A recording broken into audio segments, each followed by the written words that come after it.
बर' सावथुन नायनो मोजां मोनग्रा लाइमोनफोरनि थाखाय मोनसे गोजोनथाव खौरां। गोदान बोसोरखौ बरायनाय थांखिजों गोबां गोदान गोजाम बर' महरगिरिफोरखौ बायदि बायदि एलबाम, मिउजिक भिडिअ दिहुनबाय थानायखौ नुनो मोननाय जादों। बेबादिनो आरोबाव टिलास अफिसियेल प्रडाक्शनजों दिहुनजानाय हारसिं मिउजिक भिडिअआबो फैबाय थानाय गोदान बोसोरखौ नोजोर होनानै लाइमोन सेंग्रा सिख्लाफोरखौ रंजाहोनायनि मोनसे दोहौ लाबोदों। बे मेथाइया एसे गुबुन रोखोमनि एबा लाइमोनफोरनि थाखाय जोबोरै साबजाथाव। बे हारसिं मेथाइखौ सुजुदों, देंखो होदों आरो रोजाबदों अमित बसुमतारी बिथाङा। टिलास अफिसियेल प्रडाक्शनजों दिहुनजानाय हारसिं मिउजिक भिडिअखौ टिलास अफिसियेल इउट्युब चेनेलाव हगारनाय जाबाय।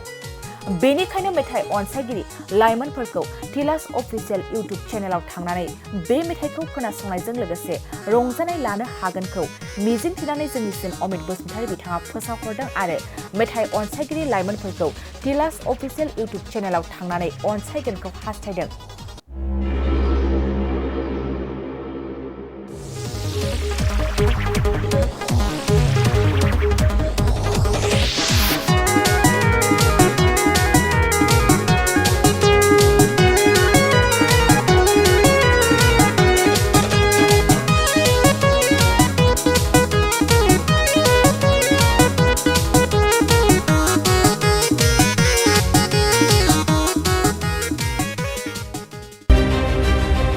मोनसे गोजोनथाव खौरां।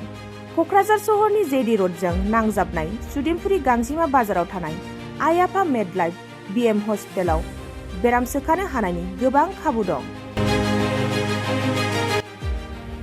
आइ आफा मेडलाइफ बिएम हस्पिटालनि फेसिलिटिफोरानो जाबाय medical laboratory, pharmacy, paediatrics, medicine, gynaecology, dental, urology, dental x-ray, play area, x-ray, sonography, अटि, आइसिइउ, एनआइसिइउ एबा पिआइसिइउ आरो आइ आफा मेडलाइफ बिएम हस्पिटाला 24 घन्टा जेब्लाबो खुलायै थागोन।